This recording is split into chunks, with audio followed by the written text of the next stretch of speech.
విశ్వగ్రాసా విద్రుమాభా వైష్ణవీ విష్ణురూపిణీ అయోనిరయోని నిరజా కూటస్థాకులరూపిణీ. విశ్వగ్రాస విశ్వమే ఆహారంగా కలిగినది. గ్రాస్ అంటే మింగుట అని అర్థం. మృంగడం అంటే వస్తువును కానీ పదార్థాన్ని కానీ ఉన్నదాన్ని ఉన్నట్లుగా లోపలకు గ్రహించడం. మహాప్రళయ కాలంలో ఈ మొత్తం విశ్వాన్ని అమ్మవారు కాళీ రూపంలో ఒక చిన్న విత్తనము లేదా బీజప్రాయంగా మృంగివేస్తుంది. అలా మృంగబడి అమ్మవారి కడుపులో బీజప్రాయంగా చతుర్దశ భువనాలతో ఉన్న మొత్తం విశ్వం చెక్కు చెదరకుండా ఉండి మళ్ళీ సృష్టి ప్రారంభంలో బయటకు వ్యక్తమవుతుంది. ఇలా విశ్వాన్నంతను తనలోకి గ్రహించు అమ్మవారి నామాన్ని విశ్వగ్రాస అన్నారు. 752వ నామమైన మహాగ్రాసాలో కూడా ఇదే విషయం చర్చించబడింది. విద్రుమాభ పగడము యొక్క రంగులో ప్రకాశించున్నది. సూర్యాస్తమయ సమయంలో సూర్యుడు ఎర్రని పగడం వలె మెరుస్తూ కనిపిస్తాడు. అలాగే అమ్మవారు కూడా ప్రళయకాలంలో ఎర్రని పగడపు రంగులో ఉంటుందని ఈ నామం తెలియజేస్తుంది. ఇంతకుముందు నామము అయిన విశ్వగ్రాసాలో ప్రళయకాలంలోని అమ్మవారికి సంబంధించిన ఒక లక్షణం చెప్పబడింది. ప్రస్తుత నామంలో కూడా అదే కాలానికి అంటే పగలు రాత్రిలోకి లీనం కాబోయే సూర్యాస్తమయ కాలమును సూచించే ప్రళయ ప్రారంభ కాలానికి సంబంధించిన అమ్మవారి రంగును గురించి చెప్పబడింది. విద్రుమ అంటే జ్ఞానవృక్షం కూడా. ఒక చెట్టు నుండి అనేక వృక్షాలు ఉద్భవించినందున చెట్టును జ్ఞానంతో పోల్చారు. అదేవిధంగా ఒక గురువు అనేక మంది శిష్యులను ఉత్పత్తి చేస్తాడు. అమ్మవారు జ్ఞానమును అర్థించిన వారికి జ్ఞానం ప్రసాదిస్తుంది. అమ్మవారు గురు రూపమని తెలిపే అనేక నామాలున్నాయి. అవి గురుమూర్తి అనే 603వ నామము, గురుమండల రూపిణి అనే 713వ నామము మరియు గురుప్రియ అనే 722వ నామము. వైష్ణవి వైష్ణవీదేవి రూపమున అవతరించినది. విష్ణు సంబంధమైన స్త్రీ రూపం అంటే మోహిని రూపము వైష్ణవి. విష్ణుమూర్తి యొక్క శక్తి వైష్ణవి. లక్ష్మీ స్వరూపురాలు. వైష్ణవి రూపము ధరించి శంఖము చక్రము గద ధనస్సు ఆయుధములను గలిగిన నారాయణీ స్వరూపము గల అమ్మవారు. విష్ణువు మరియు వైష్ణవి ఈ రెండు రూపాలుగా ఉన్న పరబ్రహ్మం సర్వాయుధాలతో రాక్షస సంహారం చేస్తూ ధర్మరక్షణను లోకరక్షణను చేస్తూ ఉంటుంది. విష్ణురూపిణి విష్ణు రూపమున జగత్తును రక్షించున్నది. విష్ణువు సర్వవ్యాపకుడు, సర్వసృష్టి పోషకుడు. ఇవే లక్షణాలతో ఉన్న స్త్రీ రూపమే అమ్మవారు. విష్ణువు యొక్క లక్షణాలను రూపముగా కలిగినది కాబట్టి అమ్మవారు విష్ణురూపిణి. మహాభారతంలో ధర్మరాజు భీష్ముని శివసహస్రనామం గురించి అడుగగా అది చెప్పగల సామర్థ్యం కృష్ణునికి మాత్రమే ఉన్నదని భీష్ముడు వివరిస్తాడు. శివజ్ఞానం ఇవ్వగలిగినది అమ్మవారు మాత్రమే. నారాయణుడు నారాయణి అభేదము. ఆ కారణంగా శివసహస్రనామం కృష్ణుడి ద్వారా లోకానికి అందింపబడింది. అయోని పుట్టుక లేనిది. యోని అనే పదాన్ని సాధారణంగా పునరుత్పత్తి స్థానాన్ని సూచించడానికి ఉపయోగిస్తారు. ఈ విశ్వం మొత్తానికి అమ్మవారే ఉత్పత్తి స్థానం అయినప్పుడు ఇక అమ్మవారికి వేరే ఉత్పత్తి స్థానం ఎక్కడ ఉంటుంది? అందుచేత అమ్మవారు అయోనిహి. యోనిని మూలానికి మూలమని కూడా పిలుస్తారు. అయోని అంటే ఆమె మూలము లేనిది. యోని అంటే నివాసమని కూడా అర్థం. మరియు అయోని అంటే ఆమె నివాసము లేనిది. ఇది ఆమె సర్వవ్యాప్తిని సూచిస్తుంది. యోని నిలయ సమస్త సృష్టికి జన్మస్థానం. యోని అంటే జన్మస్థానం. అన్నింటికీ ఉత్పత్తికి కారణం అమ్మవారే. కాబట్టి అన్నింటికీ జన్మస్థానం శ్రీచక్రంలోని కేంద్రం వద్ద ఉన్న శివశక్త్యేక రూపిణిగా సూచింపబడు బిందుస్థానమే ఈ యోని నిలయ అన్న నామం తెలిపే ఉత్పత్తి స్థానం. ఈ సమస్త విశ్వం అమ్మవారి నుంచే వ్యక్తమయ్యింది. ఈ విషయాన్ని సృష్టికర్త్రి, వియదాది జగత్ప్రసు, విశ్వగర్భ, విశ్వధారిణి మొదలైన నామాలు తెలుపుతాయి. కూటస్థ, చెక్కు చెదరని మూల కారణ శక్తి. కూట అంటే చెక్కు చెదరకుండా ఒకే విధముగా, స్థా అంటే ఉండునది. ప్రపంచములోని మిగిలిన వాటికి ఎన్నో మార్పులు, చేర్పులు, కూర్పులు జరగవచ్చు. ఆకారాలు, పరిమాణాలు, నామాలు, రూపాలు మారవచ్చు. కానీ అటువంటి మార్పులు పొందే సర్వమునందు ఏ మార్పు చెందకుండా ఉండేదే అమ్మవారు. అమ్మవారి పంచదశాక్షరి మంత్రం 3 కూటాలుగా ఉంటుంది కాబట్టి అమ్మవారు కూటస్థ. కులరూపిణి, కుండలిని రూపిణి. కులము అంటే మూలాధార చక్రం అని కూడా అర్థం. మూలాధార చక్రం నుండి సహస్రారం దాకా సుషుమ్నా నాడి ఉంటుంది. ఆ మార్గం ద్వారానే కుండలిని శక్తి ప్రయాణం చేస్తుంది. ఈ మార్గాన్నే కుల మార్గము అంటారు. ఈ మార్గంలో చరించే ముఖ్య ప్రాణస్వరూపిణి కాబట్టి అమ్మవారు కులరూపిణి అనబడుతుంది. సహస్రనామములో కులముతో ప్రారంభమయ్యే 90 నుండి 96 వరకు మరియు 439 నుండి 441 వరకు అమ్మవారి వివిధ కుల రూపాలను చర్చించే అనేక నామాలున్నాయి. విశ్వగ్రాసా విద్రుమాభా వైష్ణవీ విష్ణురూపిణీ అయోనిరయోని నిలజా కూటస్థా కులరూపిణీ వీరగోష్ఠీ ప్రియా వీరా నైష్కర్మ్యానాదరూపిణీ విజ్ఞానకలనాకల్యా విదగ్ధా బైందవాసనా. వీరగోష్ఠి ప్రియ, వీరభక్తులు చేయు తీవ్ర సాధనయందు ప్రీతి కలిగినది. వీరులు అంటే శ్రీవిద్యా ఉపాసకులు, భక్తి తత్పరులు, అరిషడ్వర్గాలని జయించిన వారు అని కూడా అర్థం ఉంది. సర్వకాల సర్వావస్థలయందు పరమాత్మ ధ్యానంలో కాలం గడిపేవారు. అటువంటి వారు చేసే వేదగోష్ఠులయందు అమ్మవారికి మిక్కిలి ప్రీతి. ఇంద్రియాలను జయించడం యుద్ధభూమిలో పోరాడటం లాంటిది. బండాసురాది రాక్షసులను చంపినప్పటి వీరగాథలను, ఆ గాథలను గురించి చెప్పే సహస్రనామాది స్తోత్రాలను వినుటలో ప్రీతి చెందునది అమ్మవారు. ఉపాసనా శ్రేష్ఠుల యొక్క బ్రహ్మ విద్యాపర సంభాషణలు వినుటయందు ప్రీతి గలది అని ఈ నామానికి అర్థం. వీర, వీరత్వము కలిగినది. వీరహ పదము యొక్క స్త్రీ రూపమే వీర అని అర్థం కానీ వీరుని భార్య అని కాదు. అనితర సాధ్యమైన బండాసుర, మహిషాసురాదుల సంహారాలు ఎన్నో చేసిన వీర పరాక్రమ సంపన్నురాలు అమ్మవారు. శ్రీవిద్యా ఉపాసక శ్రేష్ఠులు అనే వీరుల రూపంలో ఉండునది అని ఈ నామానికి అర్థం చెప్పవచ్చును.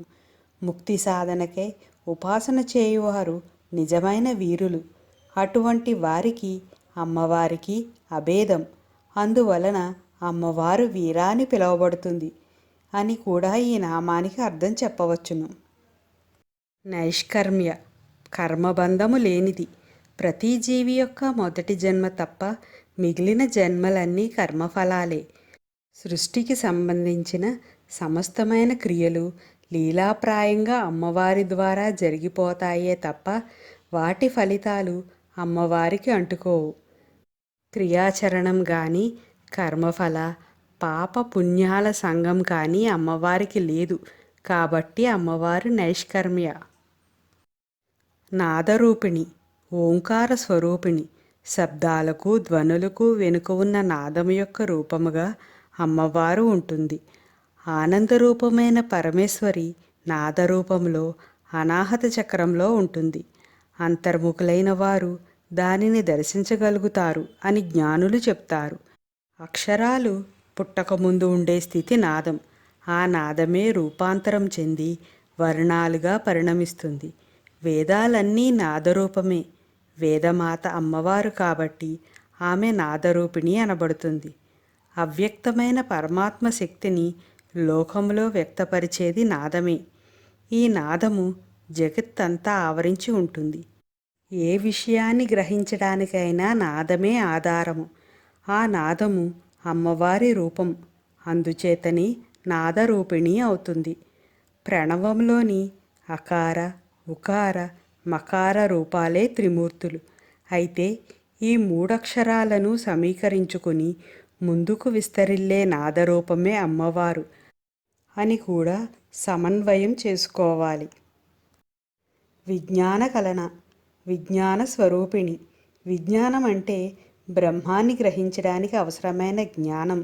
కలన అంటే కలిగినది అని అర్థం. అమ్మవారు నాదస్వరూపిణి అయితే ఆ నాదములో సమస్త బ్రహ్మాండ విజ్ఞానము, బ్రహ్మజ్ఞానం కలిసే ఉంటాయి. అలా విజ్ఞానంతో కూడిన నాదరూపాన్ని విజ్ఞాన కలన అనే నామంతో సంకేతిస్తారు. ఈ నామం అమ్మవారు బ్రహ్మాన్ని గ్రహించడానికి అవసరమైన అత్యున్నత జ్ఞానాన్ని ప్రసాదిస్తుంది అని అర్థం. కల్య మూల కారణం. కల్య అనే పదానికి శుభకరమైన, ఆరోగ్యకరమైన, పరిపూర్ణమైన, సిద్ధంగా ఉన్న లేదా సిద్ధమైన, బోధనాత్మకమైన, ఉదయించే, శుభవార్త మొదలైన అనేక అర్థాలు ఉన్నాయి. అమ్మవారు పై లక్షణాల రూపంలో ఉందని చెప్పవచ్చు. అన్ని కళలయందు నేర్పరి, సర్వమంగళ ప్రదాయిని అమ్మవారు అని ఈ నామానికి ఒక అర్థం. వాస్తవంలోనూ స్వప్నములోనూ ఒక వ్యక్తి యొక్క పరిస్థితులు ఒకే రకంగా ఉండకపోవచ్చు. స్వప్నస్థితి నుండి మేల్కొనగానే వాస్తవ పరిస్థితులు గుర్తుకు వస్తాయి. ఒక వ్యక్తిలో వాస్తవాన్ని గుర్తు చేసే అమ్మవారి పేరు కల్య అని చెప్పవచ్చు. ఈ నామానికి ఇది మరో అర్థం. విదగ్ధ అనే పదానికి గొప్ప కౌశలం కలిగినది, సామర్థ్యం కలిగినది, నేర్పరి, జ్ఞాని, కళాహృదయం ఉన్నది, చాతుర్యం కలిగినది, సుఖత కలిగించినది మొదలైన అనేక అర్థాలు ఉన్నాయి. ఈ లక్షణాలు విశ్వాన్ని సృష్టించడానికి, నిలబెట్టడానికి మరియు లయం చేయడానికి అవసరం. ఇవి బ్రహ్మం యొక్క లక్షణాలు. మరియు ఈ నామం మళ్ళీ అమ్మవారి బ్రహ్మణ లక్షణాలను పునరుద్ఘాటిస్తుంది. ఈ నామాన్ని విదగ్ధాయే నమః అని సంపుటి చేసి జపిస్తే మనలో కౌశలం పెరుగుతుంది. బైందవాసన బిందువు ఆసనముగా కలిగినది. బ్రహ్మాండాన్ని ఒక గోళంతో పోలిస్తే ఆ గోళం యొక్క కేంద్రంగా అమ్మవారిని సూచించవచ్చు. ఆ విధంగా సూచింపబడే అమ్మవారు బైందవాసన. మన శరీరంలో ముఖ్యంగా 2 కేంద్రాలున్నాయి: హృదయ కేంద్రము, మనోమండల కేంద్రము. జీవన వ్యాపారం తిన్నగా నడవడానికి కారణభూతమైన హృదయంలోని దహరాకాశ కేంద్రాన్ని అమ్మవారి బైందవాసనముగా గుర్తించవచ్చును. లేదా సహస్రారంలోని చంద్రమండల కేంద్రాన్ని బిందువు అనవచ్చును. అలాగే శ్రీచక్రంలోని కేంద్ర బిందువును సర్వానందమయ చక్రమని పిలుస్తారు. దీన్ని బైందవ స్థానం అని కూడా పిలుస్తారు. షోడశిలో దీక్ష పొందిన వారు ఇక్కడ అమ్మవారిని త్రికండ ముద్రలో పూజించాలి. వీరగోష్ఠీ ప్రియా వీరా నైష్కర్మ్యానాదరూపిణీ విజ్ఞానకలనా కల్యా విదగ్ధా బైందవాసనా తత్వాధికా తత్వమయీ తత్వమర్థస్వరూపిణీ సామగాన ప్రియా సౌమ్య సదాశివకుటుంబినీ. తత్వాధిక సమస్త తత్వాలకు అధికారిణి. తత్వము అంటే నిజము, వాస్తవము లేక ఒక సిద్ధాంతము అని అర్థం. తత్వముగా చెప్పబడు వానికి అతీతముగాను అధికముగాను ఉండేది అమ్మవారు. అంటే అమ్మవారి యందు ఈ తత్వాలన్నీ చెల్లుతాయి, కానీ అమ్మవారు ఈ తత్వాలకు పరిమితమై వీటిలో ఇరుక్కోదు, వీటికి అతీతంగా ఉంటుంది. తత్వాసన అనే 424వ నామం అమ్మవారు తత్వాలను ఆసనముగా చేసుకుని వాటిపైన కూర్చుంటుందని తెలియజేస్తుంది. తనలోనికి లీనం కాబడి తన నుండి వ్యక్తం కాబడే బ్రహ్మాండానికన్నా అధికముగాను అతీతంగాను ఉండేది అని ఈ నామానికి అర్థం. తత్వమయి, తత్వస్వరూపిణి. ఈ నామం ఆమె తత్వాల స్వరూపమని చెబుతుంది. ఈ సహస్రనామంలోని వివిధ నామాల ద్వారా ఆమె బ్రహ్మముగా నిరూపించబడింది. బ్రహ్మం యొక్క ప్రాథమిక లక్షణం సర్వవ్యాప్తి. తత్వాలు ప్రకృతికి సంబంధించినవి. ఆమె బ్రహ్మము మరియు ప్రకృతి రెండూ కాబట్టి ఈ నామం ఆమె తత్వాల యొక్క వ్యక్తిత్వము అని చెబుతుంది. మునుపటి నామం ఆమె తత్వాలకు అతీతమైనదని చెప్పింది. బ్రహ్మము ఏ చర్యతోనూ సంబంధం కలిగి ఉండదు. మునుపటి నామం ఆమెను బ్రహ్మంగా పరిగణించి ఆమె యొక్క తత్వాలకు అతీతమైనది అని చెబుతుంది. మరియు ఈ నామం ఆమెను ప్రకృతిగా పరిగణిస్తూ ఆమె తత్వాల స్వరూపం అని చెబుతుంది. తత్వమర్థ స్వరూపిణి. తత్ అంటే బ్రహ్మము, త్వం అంటే ఆత్మ. ఈ రెండింటి కలయికను సాక్షాత్కారము లేదా ఆత్మ సాక్షాత్కారము అంటారు. తత్, త్వం ఈ పదాలు దేన్ని లక్ష్యంగా అర్థాలను కలిగి ఉన్నాయో దాని యొక్క స్వరూపమే అమ్మవారు అని ఒక అర్థం. అంటే తత్వము సూచించే అర్థం యొక్క స్వరూపము కూడా అమ్మవారే అని అర్థం. సామగాన ప్రియ. సామగానమునందు ప్రీతి కలిగినది. ప్రాణ సామవేద అన్నదాన్ని బట్టి సామవేదం ప్రాణం లాంటిది. ఈ ప్రాణం శ్వాస మీద ఆధారపడి ఉంటుంది. ఈ శ్వాసలోని ఉచ్ఛ్వాసంలో సో, నిశ్వాసంలో హం ఉంటాయి. ఈ ఉచ్ఛ్వాస నిశ్వాసాత్మక శ్వాసలలో సోహం అనే గానమే సామవేదం. ఇది ప్రతి జీవిలోనూ నిరంతరం జరుగుతూ ఉంటుంది. ఈ సామగానం ఆ జీవి ప్రమేయంతో జరిగేది కాదు. జీవుల వెనుక ఉన్న అమ్మవారి అనుగ్రహం వల్ల, అనురాగం వల్ల సామవేదం సూచించే ఈ సామగానం జరుగుతోంది. కాబట్టి అమ్మవారు సామగాన ప్రియ. సౌమ్య. సౌమ్య స్వభావము కలిగినది. సౌమ్య అనే పదము సోమ సంబంధమైనదిగా కూడా చెప్పుకోవచ్చును.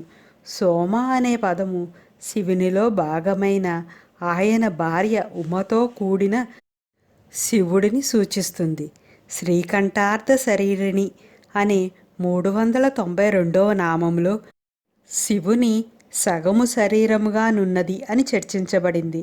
సోమేశ్వరుడైన శివుని స్వరూపం కాబట్టి సౌమ్య అని కూడా అర్థం చెప్పవచ్చును. సౌమ్య అంటే చంద్రుడిని పోలినది, శుభప్రదమైనది, సంతోషకరమైనది, ఆహ్లాదకరమైనది, ఉల్లాసమైనది మొదలైన అర్థాలు కూడా ఉన్నాయి. ఈ లక్షణాలన్నీ అమ్మవారికి వర్తిస్తాయి. పరమేశ్వరి చంద్రమండలంలో ఉంటుంది. సహస్రార పద్మం యొక్క మధ్య భాగమే చంద్రమండలం అని ముందు నామాలలో తెలుసుకున్నాం. సదాశివ కుటుంబిని. సదాశివుని అర్ధాంగి. సదాశివుడికి భార్య శ్యామల. బ్రహ్మ, విష్ణు, రుద్రుడు, మహేశ్వరుడు, సదాశివుడు వీరు పంచబ్రహ్మలు. వీరిలో 5వ వాడు సదాశివుడు. అటువంటి సదాశివునితో భేదం లేనటువంటిది. వేదాలలో ఈ శక్తినే అదితి అని, ఇడా అని, సరస్వతి అని వివిధ నామాలలో వివరించబడింది. రాజరాజేశ్వరి, శుద్ధ విద్య, అశ్వారూఢ, శ్యామల మొదలైన దేవతలంతా సదాశివ కుటుంబానికి చెందినవారే. కాబట్టి మహేశ్వరి సదాశివ కుటుంబిని అనబడుతోంది. యోగులు ధ్యానములో జగత్తుతో సమానత్వం పొందుతారు. అహం ఇదం అంటే ఈ జగత్తంతా నేనే అనే స్థాయికి చేరుకోవడమే సదాశివతత్వం. తత్వాధికా తత్వమయీ తత్వమర్థస్వరూపిణి సామగాన ప్రియా సౌమ్య సదాశివ కుటుంబిని సవ్యాపసవ్య మార్గస్థ సర్వాపద్వినివారణి స్వస్థా స్వభావ మధురా ధీరా ధీర సమర్చిత. సవ్యాపసవ్య మార్గస్థ వామ దక్షిణ మార్గాలలో పూజింపబడునది. అమ్మవారి ఆరాధనా పద్ధతులు ముఖ్యంగా 2 రకాలుగా ఉంటాయి. 1 సవ్య మార్గము. సమయాచార, దక్షిణాచారాలు దీని క్రిందకి వస్తాయి. 2 అపసవ్య మార్గము. కౌలాచార, వామాచారాలు దీని క్రిందకే వస్తాయి. సవ్య మార్గం వేద సమ్మతమైనది, సత్వగుణ ప్రధానమైనది. అపసవ్య మార్గం వేద సమ్మతం కానిది, రజోగుణ, తమోగుణ ప్రధానమైనది.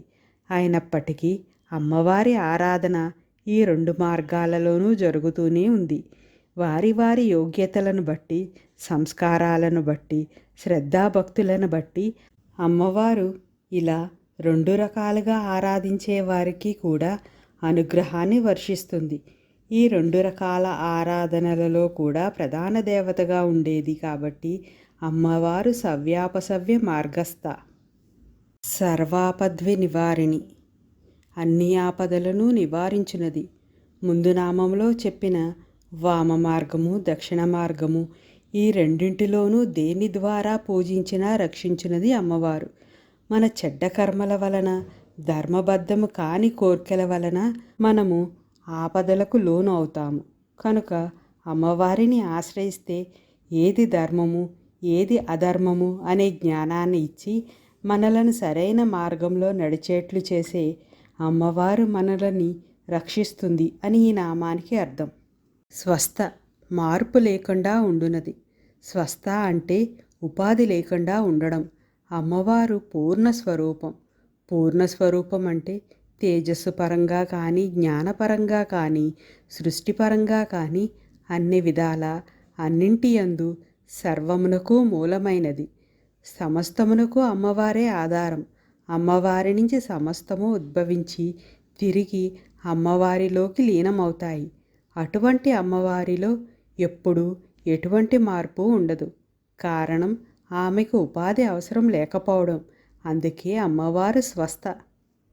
స్వభావ మధుర, సహజమైన మధుర స్వభావం కలిగినది. అమ్మవారు స్వభావం చేతనే అందరితోనూ కోరబడునది.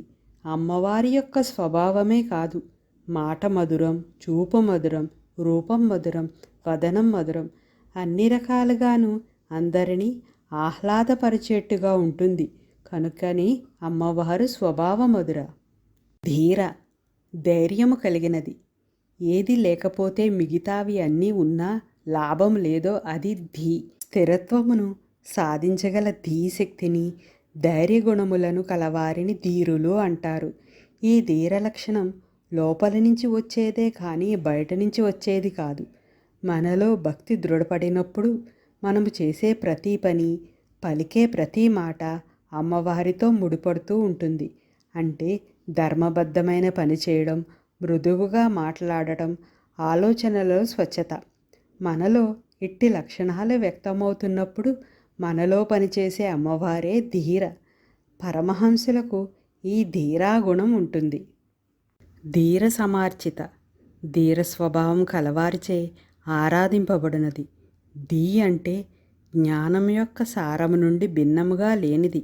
రస అంటే సంపూర్ణ ఆనందం మరియు అర్చిత అంటే పూజింపబడినది. ఈ నామం అత్యున్నత జ్ఞానం అవసరమైన వ్యక్తి అమ్మవారిని అర్చిస్తాడు అని తెలుపుతుంది.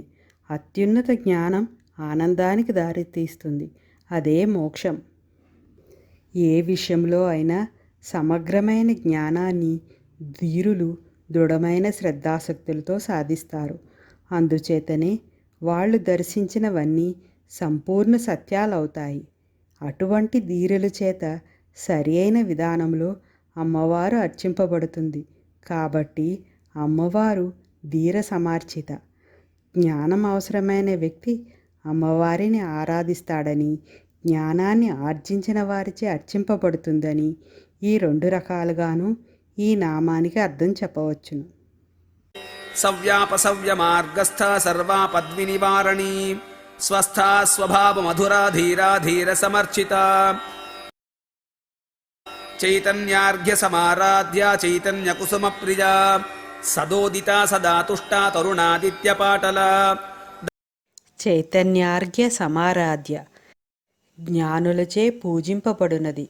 చైతన్య అనగా చైతన్యవంతమైన అని, అర్ఘ్య అనగా అర్ఘ్య పాద కుసుమాలచే అని, సమారాధ్య అంటే చక్కగా ఆరాధింపబడినది అని అర్థం. ఆత్మ యొక్క చైతన్యమే అర్ఘ్యం అని భావించి అర్చన చెయ్యాలి. అప్పుడు అమ్మవారు చైతన్యార్ఘ్య సమారాధ్య అనబడుతుంది. అంటే జ్ఞానమే అర్ఘ్యం అని భావన.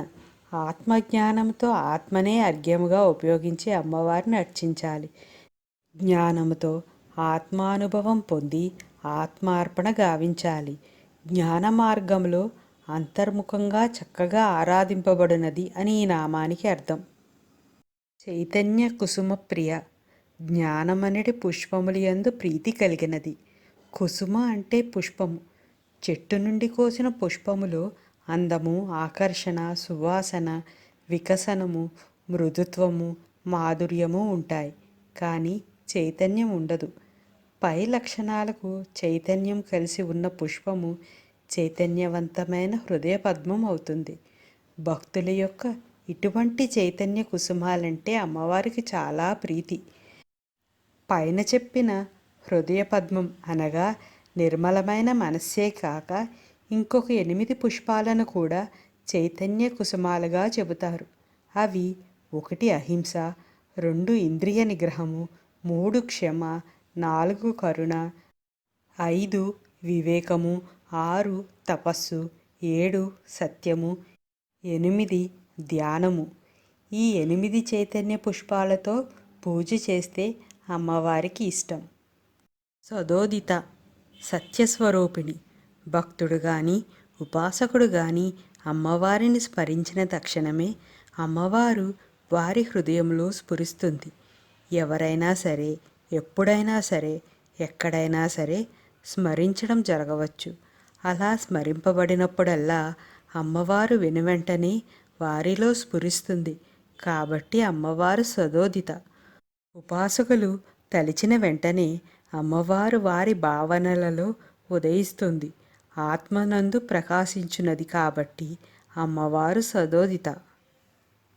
సదాతుష్ట ఎల్లప్పుడూ సంతోషముతో ఉండునది. సదా అంటే ఎల్లప్పుడూ మరియు తుష్ట అంటే సంతోషించినది లేదా సంతృప్తితో ఉండునది. ఏ విధమైన కోరికలు లేని వారికి ఏ లోటు కనబడదు. వారు నిత్యానంద స్వరూపులు. అటువంటి వారిలో ఉండే అమ్మవారిని సదాతుష్ట అంటారు. 252వ నామమైన పరమానంద అనగా బ్రహ్మానంద స్వరూపము లేదా నిరుపేక్ష ఆనంద రూపము అని, మరియు 656వ నామములో యోగానంద అనగా యోగము వలన పొందు ఆనంద స్వరూపిణి అని ప్రస్తావించబడిన లక్షణాలు కారణంగా ఆమె ఎల్లప్పుడూ సంతృప్తి చెంది ఉంటుంది అని అర్థం.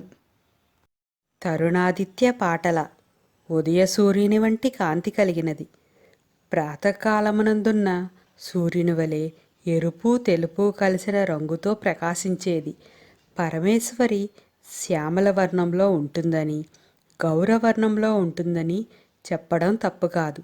ఆమె తనను అర్చించేవారి మనస్సును బట్టి వివిధ వర్ణాలలో ప్రకాశిస్తుంది. వివిధ స్థితులలో ఉండే సూర్యునికి వివిధమైన వర్ణాలుంటాయి. అమ్మవారు కూడా సర్వవర్ణోపశోభిత కాబట్టి వివిధ వర్ణాలతో ఉండే సూర్యుని కాంతితో పోల్చబడుతుంది. ప్రస్తుత నామంలో యవ్వన సూర్యుని పాటల వర్ణంతో పోల్చబడింది. చైతన్యార్ఘ్య సమారాధ్య చైతన్య కుసుమ ప్రియా సదోదిత సదా తుష్టా తరుణాదిత్య పాటల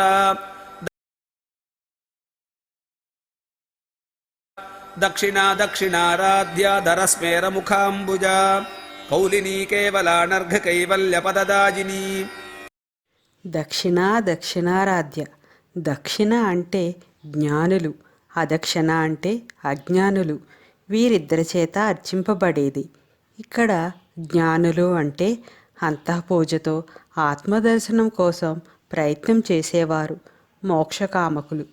అజ్ఞానులు అంటే కామితార్థాలకై బాహ్య పూజలు చేసేవారు. అమ్మవారు అందరినీ కరుణిస్తుంది. ఈవిడికి భేదభావం ఉండదు. ఎవరు ఏమి కోరుకుంటే వారికి అది ఇస్తుంది అని ఈ నామానికి ఒక అర్థం. దక్షిణ అంటే పూజ లేదా యజ్ఞం పూర్తయిన తర్వాత గురువుకిచ్చేది. ఇక్కడ గురువు అంటే క్రతువు చేయించిన పురోహితుడు. క్రతువు పూర్తయిన తర్వాత దక్షిణ ఇచ్చి గురువును సంతోషింపచేయాలి. అప్పుడే క్రతువు ఫలిస్తుంది. ఇక్కడ గురువులకు సంతృప్తిని, అటు యజమానికి యజ్ఞఫలాన్ని కలుగు చేయడానికి కారణమైన ఈ దక్షిణను అమ్మవారి స్వరూపంగా భావిస్తారు అని ఈ నామానికి మరో అర్థం. దక్షిణ అంటే కుడివైపు, అదక్షిణ అంటే ఎడమవైపు. దక్షిణంగా అంటే కుడివైపుగా ఉండే పింగళానాడితోనూ, అదక్షిణంగా అంటే ఎడమవైపుగా ఉండే ఎడానాడితోనూ సంబంధాన్ని కలిగిన కుండలిని శక్తిగా ఆరాధింపబడుతుంది అని ఈ నామానికి మరో అర్థం. ధరస్మేర ముఖాంబుజ, చిరునవ్వుతో కూడిన ముఖపద్మం కలిగినది. ధర అంటే పరిమితమైన అని, స్మేర అంటే నవ్వుగల అని, ముఖాంబుజ అంటే ముఖమనడి పద్మము కలది అని అర్థము. అంబుజము అంటే పద్మము. విరిసి విరియని పద్మములో అందము ఆకర్షణ ఉంటాయి. అమ్మవారి ముఖము కూడా చిరునవ్వుతో అందము ఆకర్షణతో నిండి ఉంటుందని అర్థం. శివుడు సృష్టిలయ కాలమున తాండవమును చేసినప్పుడు ఆమె ఎటువంటి భయ సంకేతము చూపించకుండా సాక్షిగా ఉంటుంది. 57వ నామమైన మహేశ్వర మహాకల్ప మహాతాండవ సాక్షిని ఈ విషయాన్ని స్పష్టం చేస్తుంది. భయంకరమైన వినాశ సమయంలో కూడా ఆమె నవ్వుతూనే ఉంటుంది. దీని అర్థం ఆమె దేనికి భయపడదు అని. ఆమె మొత్తం రూపం 460వ నామమైన నళినిలో తామర పువ్వుగా వర్ణింపబడింది. 28వ నామంలో మందస్మిత ప్రభాపూర మజ్జత్ కామేశ మానసలో చెప్పబడినట్లుగా శివుడు కూడా ఆమె చిరునవ్వుకు ఆకర్షితుడవుతాడు అని. 602వ నామం దరహాసోజ్వలన్ముఖి అని, అంటే మందహాసము చేత ప్రకాశించు ముఖము కలది అని ఆమె చిరునవ్వును వివరిస్తుంది. చిరునవ్వుకు కారణం 878వ నామంలో స్వాత్మారామ అని, అంటే ఆమె తన ఆత్మలో ఆనందిస్తుంది అని వివరించబడింది. ఒకరు తన ఆత్మనందు ఆనందించడం వల్ల శాశ్వతమైన ఆనందం లభిస్తుంది. అది చిరునవ్వుగా ప్రకాశిస్తుంది. ధరస్మేర అంటే మెరిసే శంఖం అని కూడా అర్థం. ఇక్కడ ఆమె దంతాలను మెరిసే తెల్లని శంఖంతో పోల్చారు. ఇది 3 రేఖలు ఉన్న ఆమె మెడను కూడా సూచిస్తుంది. ఈ 3 రేఖలు ఓం యొక్క ఆ, ఉ, అం ఈ 3 అక్షరాలుగా చెప్పబడ్డాయి. కౌలిని కేవల, కౌల మార్గమున ఉపాసించబడునది. కులము అంటే శక్తి అని, అకులము అంటే శివుడు అని. ఈ కులాకుల సంబంధాన్నే కౌలమని అంటారు. శివుని జ్ఞానాన్ని కేవల లేదా స్వచ్ఛమైనది అని పిలుస్తారు. కౌలాచార మార్గం వేదసమ్మతం కానిది, రజోగుణ తమోగుణ ప్రధానమైనది. కౌలనీలు ఆమెను పూజించడం వల్ల కేవల అంటే శివజ్ఞానాన్ని అందించి వారి పరివర్తనకు సహాయపడుతుంది. కౌలాచార మార్గంలోని వారిని కూడా సత్వగుణ మార్గములోకి తీసుకువచ్చునది. పిండాండములో కూడా మూలాధారాన్ని కులమని, సహస్రారాన్ని అకులము అని, ఈ 2 వరుసగా శక్తి శివులకు స్థానములని తెలుసుకోవాలి. కేవలం ఈ రెండింటికి సంబంధించిన కౌల జ్ఞాన స్వరూపిణిగా అమ్మవారు ఉంటుంది అని ఈ నామం సూచిస్తుంది. అనర్ఘ కైవల్య పదదాయిని, అత్యున్నతమైన మోక్షమును ప్రసాదించును. అనర్ఘ్య అంటే అమూల్యమైనది, కైవల్య అంటే విముక్తికి దారితీసే పరమార్థ దశ, మరియు దాయిని అంటే దాత. ఏ జీవి అయినా చిట్ట చివరికి కాంక్షించేది మోక్షమే. దేని మీద దృష్టి కానీ ధ్యాస కానీ ఆశ కానీ లేకుండా జీవి చిట్ట చివరకు ఎక్కడకు చేరాలనుకుంటాడో, ఎవరిలో లీనమైపోవాలనుకుంటాడో దానిని కైవల్య స్థితి అంటారు. నిరుపమానమైన ఈ కైవల్య స్థితిని అందరూ దేవతలు ప్రసాదించలేరు. అమ్మవారు తన భక్తులకు ఇటువంటి మోక్ష సామ్రాజ్యాన్ని ప్రసాదిస్తుంది.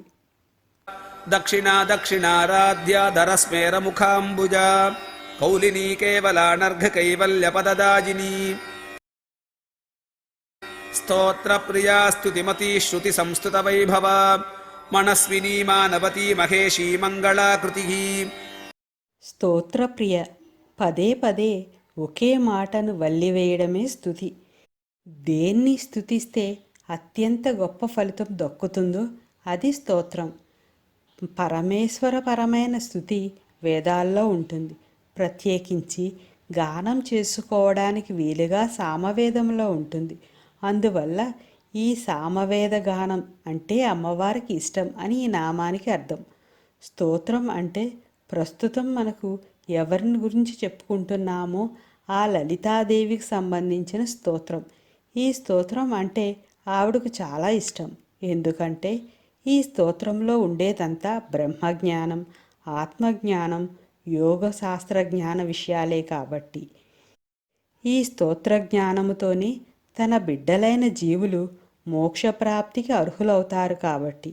అంతేకాని అమ్మవారికి ఇష్టమైనవి, ఇష్టం కానివి అని ఏమీ ఉండదు. స్తుతిమతే. అమ్మవారు అందంలో అయినా, జ్ఞానంలో అయినా, ప్రవర్తనలో అయినా, పరాక్రమంలో అయినా, వాక్సంపదలో అయినా, భక్తులకు కావలసినవిచ్చి వారిని ఆదుకోవడంలో అయినా అమ్మవారిని మించిన దైవం మరొకరు లేరు. అందుకని అమ్మవారు అన్ని విధాల స్తుతిపాత్రమైనది. స్తుతిపాత్రమైన సుగుణ సంపత్తి కలది అని ఈ నామానికి అర్థం. శృతి సంస్థుత వైభవ. వేదాల్లోనూ ఉపనిషత్తుల్లోనూ ప్రతిపాదింపబడినది, ప్రకృతి నిండా విస్తరించి ఉన్నది ఏదైతే ఉందో అదంతా మహేశ్వర సంబంధమైనదే. మహేశ్వరునికి ఇంతటి వైభవం మహేశ్వరి వలనే. కాబట్టి వేదాల్లోనూ వేదాంతాలలోనూ ఉన్న స్తుతుల వెనుక ఉన్న వైభవం అంతా అమ్మవారికే చెల్లుతుంది. మనస్విని. సాధారణంగా మనస్సు యొక్క ఆధీనంలో మనం ఉంటాం. కానీ కొందరికి మాత్రం మనసు వారి ఆధీనంలో ఉంటుంది. అటువంటి వారు పురుషుడైతే మనస్వి అని, స్త్రీ అయితే మనస్విని అని అంటారు. మనస్సు ఆధీనంలో ఉన్నవాళ్ళు తాపత్రయాలకు, ప్రలోభాలకు, ఆవేదనలకు, ఆతృతలకు, ఆదుర్దాలకు గురికారు. ఈ విధమైన లక్షణాలున్న వారిలో అమ్మవారి కళ ఉన్నట్లు గుర్తించాలి. ఈ లక్షణాల తాలూకు అమ్మవారి నామమే మనస్విని. జీవులన్నింటికీ జన్మించినప్పుడు 3 శరీరాలు ఉంటాయి. స్థూలదేహం ఈ జన్మలో కల్పించబడినది. కానీ సూక్ష్మ కారణదేహాలు పూర్వజన్మ సుకృతాలు. గత జన్మలో ఉన్న బలమైన కోరికలు పూర్తిగా తీరకపోతే అవి ఈ జన్మలో కొనసాగుతాయి. వాటి ఆధారంగానే కొత్త కోరికలు కూడా పుడతాయి. ఈ రెండూ కలిసి మనస్సులో పనిచేస్తాయి. తదనుగుణంగా మానవుడి ఆలోచనలు సాగుతాయి. ప్రతి జన్మలోనూ జీవి మనస్సుకు, కర్మకు సాక్షి అమ్మవారు. కాబట్టి ఆమె మనస్విని అనబడుతుంది. మానవతి. ఆధ్యాత్మిక సాధన చేయువారి మనస్సు గొప్ప నైతిక విలువలతోనూ జ్ఞానముతోనూ నిండి ఉంటుంది. క్షమ మరియు దయతో నిండి ఉంటుంది. అమ్మవారి మనస్సు కూడా ఇటువంటి లక్షణాలు కలిగి ఉంటుంది. అందుకే అమ్మవారు శ్రీమాతగా పూజింపబడుతుంది. ఈ నామం అమ్మవారు క్షమ మరియు కరుణతో కూడిన ఉన్నతమైన మనస్సు కలిగి ఉంటుందని చెబుతుంది. మన మీద మనకు మంచి అభిప్రాయం కలగడానికి వీలుగా ఉండే ప్రవర్తన కలిగిన నాడు మనం మానవతులు, మాననీయులు అవుతాం. ఇతరుల అభిప్రాయాలు మనపై సందర్భాన్ని బట్టి, అవసరాన్ని బట్టి మారుతూ ఉంటాయి. ఇలా మారే అభిప్రాయాన్ని లౌక్యం అంటారు. అమ్మవారి దగ్గర లౌక్యం ఉండదు. మధురమైన మమత, అవ్యాజమైన వాత్సల్యానురాగాలు, కారుణ్యముతో కూడిన సౌజన్యము ఉంటాయి. అందుకే అమ్మవారు తన దృష్టిలోనూ ఇతరుల దృష్టిలోనూ కూడా మాననీయురాలే. మహేసి. మహా, ఈసి కలిపితే మహేసి. మహత్వమునకు ప్రవ్వి లేదా అధినాథురాలు. ప్రపంచంలోని అన్ని పదార్థాల్లోనూ, అందరిలోనూ, అన్నింటిలోనూ తాను ఉండి తన ఆధిపత్యం చెల్లేవాడు మహేశుడవుతాడు. మహేశుడన్న పుల్లింగ వాచకానికి మహేసి అన్నది స్త్రీలింగ వాచకం అవుతుంది. ఇది ఈ నామానికి ఒక అర్థం. మహేశ్వరుని అర్ధాంగి కాబట్టి మహేసి అనబడుతుంది. ఇది ఈ నామానికి మరో అర్థం. మంగళాకృతి. మంగళత్వం ఆకారంగా కలది. దేనివల్ల అయితే ఈ యావత్ సృష్టి తిన్నగా జరుగుతుందో దానిని మంగళత్వంగా తెలుసుకోవాలి. సం, శివ, శుభ, మంగళ ఇవన్నీ ఒకే అర్థాన్ని సూచించే పదాలు. మనకు అశుభం అనిపించిన దాంట్లో కూడా అమ్మవారిని ధ్యానం చేస్తే అది కూడా శుభంగానే అవుతుంది.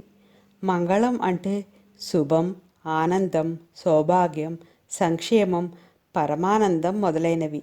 ఈ నామం ఆమె ఈ లక్షణాల స్వరూపం అని చెబుతుంది. 116వ నామమైన భద్రమూర్తి, 200 నామమైన సర్వమంగళానందు కూడా అమ్మవారి యొక్క ఈ లక్షణాలు చర్చించబడినవి. స్తోత్ర ప్రియా స్తుతిమతి శృతి సంస్థుత వైభవ మనస్వినీ మానవతి మహేషీ మంగళాకృతి విశ్వమాతా జగద్ధాత్రి విశాలాక్షి విరాగిణి ప్రాగల్భా పరమోదారా పరమోదా మనోన్మయీ. విశ్వమాత, విశ్వమునకు తల్లి. సౌరకుటుంబం వ్యక్తం కావడానికి కావలసిన గర్భము లేదా చోటు ఆకాశంలో ఉంటుంది. అలా ఆకాశ గర్భంలోంచి సౌరకుటుంబం పుట్టినట్లే ఈ విశ్వం అమ్మవారి గర్భంలోంచి పుడుతుంది. అటువంటి విశ్వాన్ని గర్భంలో ధరించేది కాబట్టి అమ్మవారు విశ్వమాత. జగద్ధాత్రి, జగత్తును రక్షించినది. జగత్తును ధరించి భరించునది అనగా పోషించునది. దాత అనే పుల్లింగ శబ్దానికి దాత్రి అనేది స్త్రీలింగ రూపం. మనకు భూమి ఏం చేస్తుందో జగత్తుకు అమ్మవారు అదే చేస్తుంది. తల్లి పిల్లలకి పాలిచ్చి పెంచి పోషిస్తుంది. అలాగే ఈ జగత్తునంతను అమ్మవారు సాకుతుంది.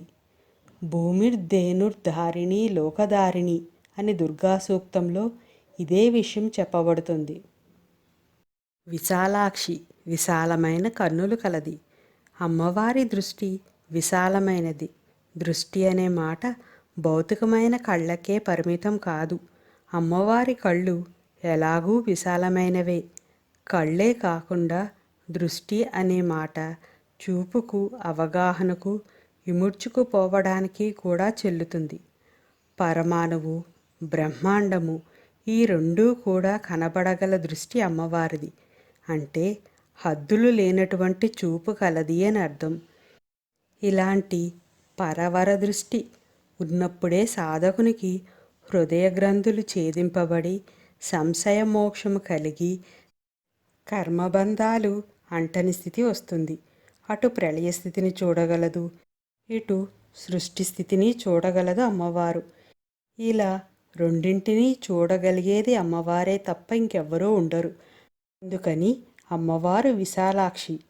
త్రికాల దృష్టి కూడా కలిగినది కాబట్టి అమ్మవారు విశాలాక్షి. విరాగిణి, దేనితోనూ అనుబంధం లేనిది. వైరాగ్యం రావాలి రావాలి అంటే రాదు. వైరాగ్యం రావాలి అనేది కూడా ఒక కోరికే కనుక. కోరికలు ఉన్నంతకాలం రాగం ఉన్నట్లే. రాగం ఉంటే వైరాగ్యం రాదు. నేను లేకపోతే జరిగేది, జరగవలసినది ఏమైపోతుందో అనే ఆలోచన అనవసరం అని తెలియడం వైరాగ్యం. సృష్టి మొత్తం అమ్మవారి నుంచి వచ్చినా, సృష్టి స్వరూపం అమ్మవారే అయినా తాను దేనితోనూ బంధం కలిగి ఉండదు కాబట్టి అమ్మవారు విరాగిణి. 156వ నామమైన నిరాగ అంటే రాగము అనగా కోరికలు లేనిది. అమ్మవారి యొక్క ఇదే అంశాన్ని తెలియజేస్తుంది. సహస్రనామంలోని కొన్ని నామాలు ఒకే రకమైన అర్థాన్ని తెలియజేస్తాయి.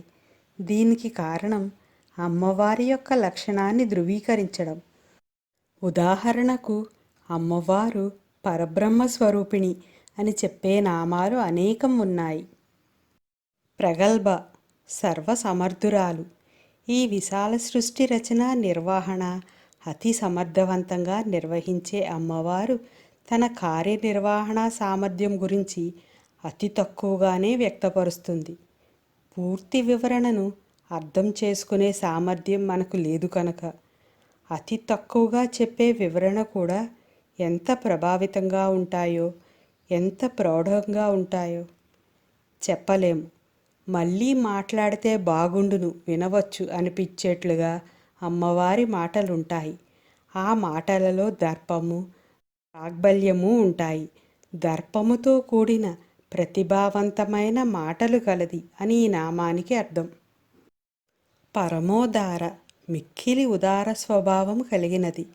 అమ్మవారు సమస్త ప్రాణికోటి పోషణ, రక్షణల విషయంలో ఎన్ని రకాలుగా ఆదుకుంటుందో ఆలోచిస్తే అమ్మవారి ఉత్కృష్టమైన ఔదార్యం అర్థమవుతుంది. పరమోదార అనే నామాన్ని పరమ, ఉత్, ఆర అంటే కాంతి అని విడదీస్తే యోగ సాధకులను ఉత్తమమైన ఊర్ధ్వ దిశగా వారి కాంతి రూపమైన కుండలినీ శక్తిని చరింపచేయునది అని అర్థం. ఈ నామాన్ని పర, మోద, ఆ, రా అని విడదీస్తే అప్పుడు ఆమె ఉత్తమమైన శాశ్వత ఆనందాన్ని ఇస్తుంది అని అర్థం. పరమానందం అనేది అంతిమ విముక్తికి చివరి దశ. పరమోద, పర మరియు ఆమోద కలిపితే పరమానంద స్వరూపిణి. ఈ నామం అమ్మవారు అత్యున్నత ఆనందం యొక్క స్వరూపమని చెబుతుంది.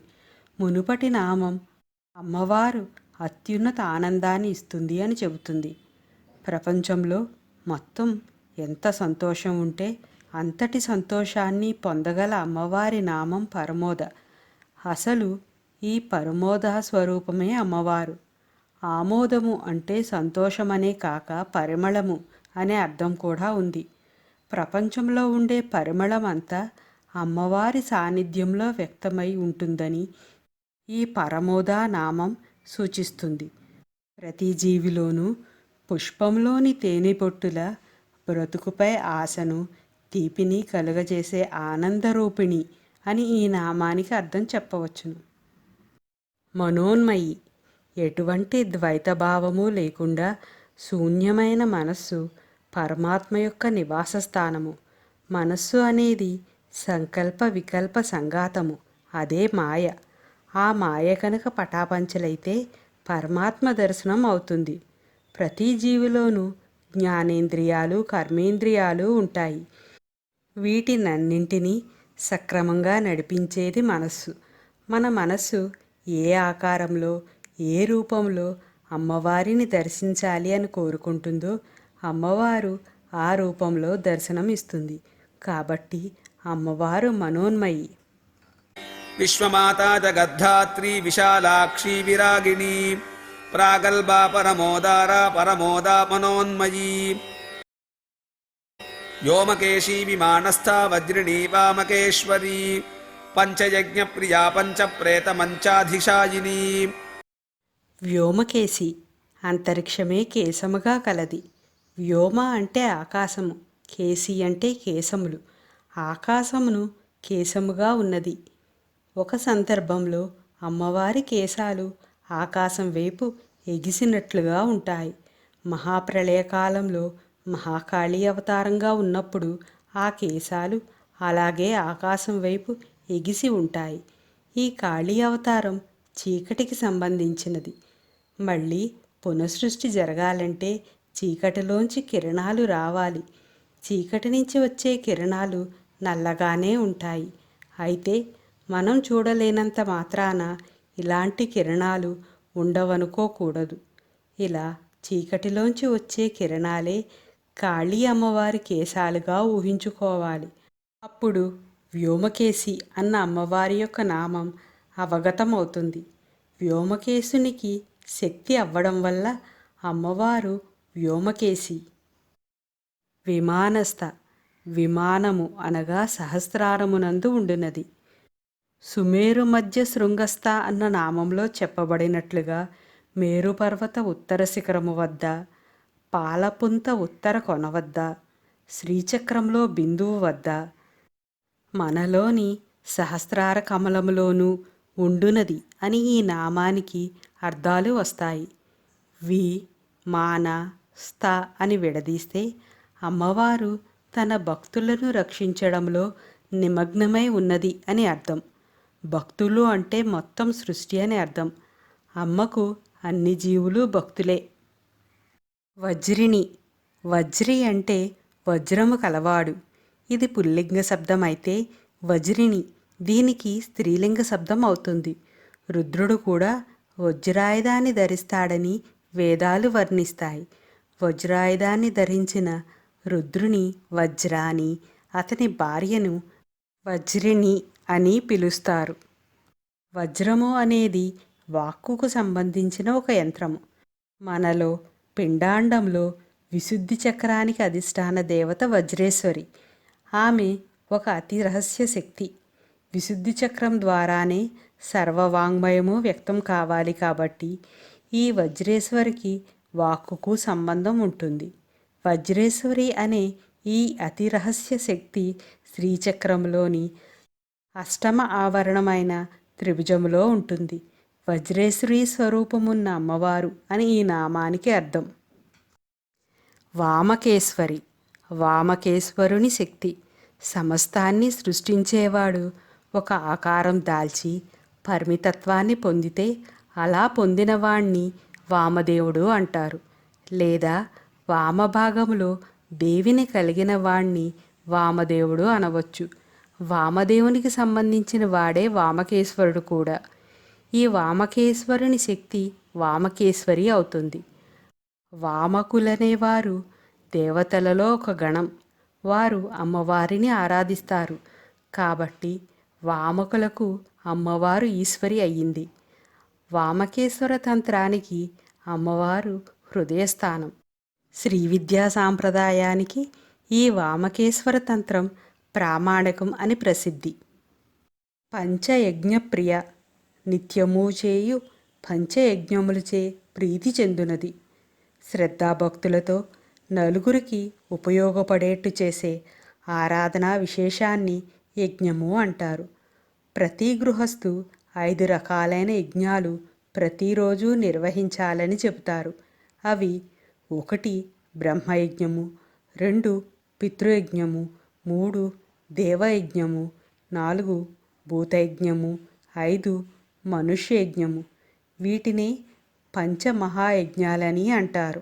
ప్రతిరోజు వేద శాస్త్రాలు చదవడం, చదివించడం బ్రహ్మయజ్ఞం అవుతుంది. దీనివల్ల బ్రహ్మ ప్రీతి చెందుతాడు. తత్ఫలితంగా విద్యాభివృద్ధి, శాస్త్రాభివృద్ధి జరిగి అవగాహన పెరుగుతుంది. పితృదేవతలకు తర్పణ విధులు నిర్వహించడం పితృయజ్ఞం. దీనివల్ల పితృదేవతలు తృప్తి చెందుతారు. తత్ఫలితంగా ఉత్తమ సంతానం, వంశాభివృద్ధి ఉంటుంది. హోమాలు చేయడం దేవయజ్ఞం. దీనివల్ల దేవతలు పరితృప్తి చెందుతారు. తత్ఫలితంగా సకాల వర్షాలు, శీతోష్ణాలు కలిగి పాడి పంటలు, సస్యవృద్ధి ఉంటుంది. గృహ వాతావరణంలోనూ దేవాలయ ప్రాంగణంలోనూ ఉండే జీవరాశులకు ఆహారం పెట్టడం ఇది భూతయజ్ఞం. వీటి వల్ల మన చుట్టూ ఉండే జీవరాశులు పరితృప్తి చెందుతాయి. తత్ఫలితంగా భూతదయ పెంపొందింపబడడం, పంటలు నష్టం కాకుండా ఉండడం జరుగుతుంది. అతిథి పూజ చేయడం మనుష్యయజ్ఞం అవుతుంది. దీనివల్ల సాక్షాత్తు విష్ణుమూర్తి సంతోషించి ప్రసన్నుడవుతాడు. తత్ఫలితంగా సర్వ ప్రదేశాల్లోనూ సర్వుల చేత ఆదరింపబడడం జరుగుతుంది. పంచమహాయజ్ఞాల ఆచరణయందు ప్రీతి కలది అని ఈ నామానికి అర్థం. పంచప్రేత మంచాది సాయిని, పంచప్రేతములచే ఏర్పడిన మంచంపై కూర్చుని ఉండునది. సుషుమ్నా మార్గంలో ఉండే బ్రహ్మగ్రంథి, విష్ణుగ్రంథి, రుద్రగ్రంథి, ఈశ్వర స్థానము.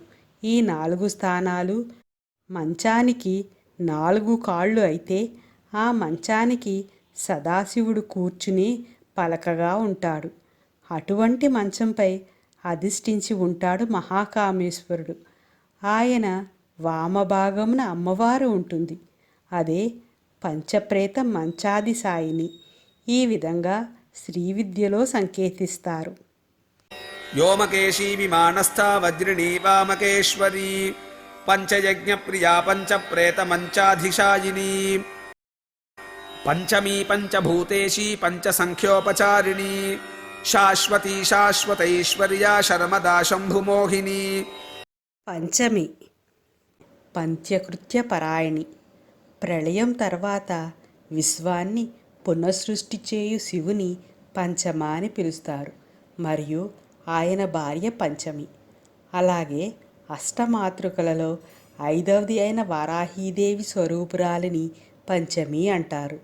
అలాగే పంచభూతాలలో ఐదవది అయిన ఆకాశ స్వరూపము, పంచబ్రహ్మలలో సదాశివుని రూపము, పంచకోశాలలో ఆనందమయ కోశ దేవతా స్వరూపము అమ్మవారే. ఈ దేవత జాగ్రత్త, స్వప్న, సుషుప్తి, తురీయావస్థల పైన తురీయాతీతమైన స్థితిలో ఉంటుంది. కైవల్యం అనేది పంచమ విధి ముక్తులలో ఐదవది. ఐదవ దశ అంటే ఆత్మ పూర్తిగా మనసు నుండి విడిపోయి తదుపరి పరివర్తనలు లేకుండా విముక్తిని పొందడం. అమ్మవారు ఎప్పుడు తురీయాతీతంలోనే ఉంటుంది కాబట్టి పంచమి అనబడుతోంది. పంచభూతేసి పంచభూతాలను ఆజ్ఞాపించున్నది లేక పంచభూతములకు అధిష్టాత్రి. బ్రహ్మము నుండి అంతరిక్షము, అంతరిక్షము నుండి గాలి, గాలి నుండి అగ్ని, అగ్ని నుండి నీరు, నీటి నుండి భూమి ఉద్భవించాయి. ఈ 5 ధాతువులు బ్రహ్మము నుంచి ఉద్భవించాయని ఉపనిషత్తులు చెబుతున్నాయి. అమ్మవారు పరబ్రహ్మమని మునుపటి నామాలు స్పష్టం చేశాయి కనుక పంచభూతాలు అమ్మవారి నుంచి ఉద్భవించాయని స్పష్టమవుతుంది. సమస్త ప్రపంచం ఈ పంచభూతాలతోనే నిండి ఉండి పంచభూతాలతోనే చేయబడింది. పంచభూతాలని ఎన్నో రకాలుగా మేళవించి వివిధ రకాల జీవులను, వస్తువులను, పదార్థాలను అమ్మవారు సృష్టిస్తుంది. అంటే పంచభూతాలు ఆవిడ చెప్పినట్లు వింటున్నాయన్నమాట. అందుకే అమ్మవారు పంచభూతాలకు అధికారిణి లేదా అధిష్టాత్రి. పంచసంఖ్యోపచారిణి శ్రీ విద్యా ఉపాసకులచే 5 విధాలుగా ఆరాధింపబడినది.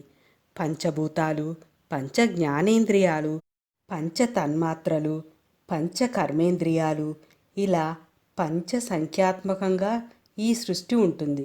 కాబట్టి దీనిని పంచము అన్నారు. ఈ విధంగా ఈ పంచసంఖ్యాత్మకంగా సృష్టిలో చరిస్తూ ఉండే అమ్మవారు పంచసంఖ్యోపచారిణి. అమ్మవారిని పూజించే విధానాలు ఇంకా అనేకం ఉన్నాయి. చతుషష్ఠి ఉపచారాలతోనూ, షోడశోపచార పూజ మొదలైనవి. వివిధములైన ఉపచారాలతో పూజ చేయలేనప్పుడు కనీసం పంచ ఉపచారాలైన గంధము, పుష్పము, ధూపము, దీపము, నైవేద్యముతో అమ్మవారిని ఆరాధించాలి.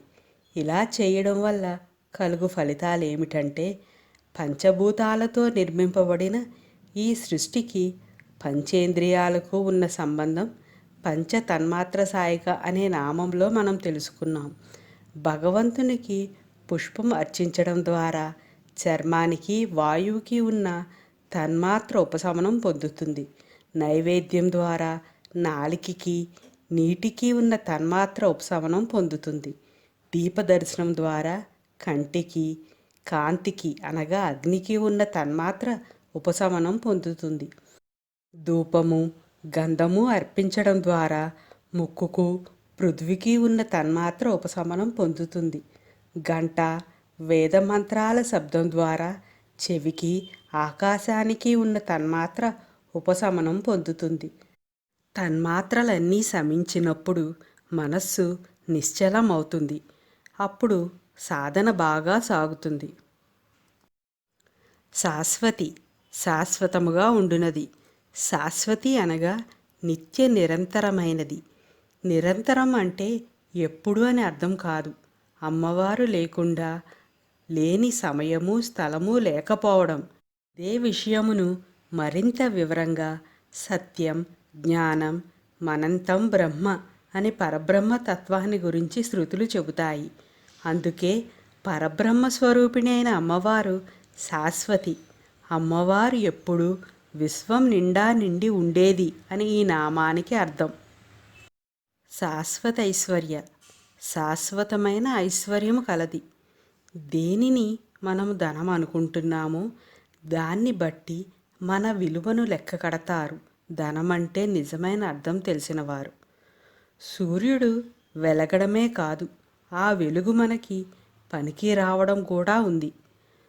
చంద్రుడు, నీళ్లు, గాలి మొదలైన వాటి విషయంలో కూడా అదే విధంగా అవి వాటి లక్షణాలను కలిగి ఉండడమే కాదు, అవి ఇతరులకు పనికి రావడం కూడా ఉంది.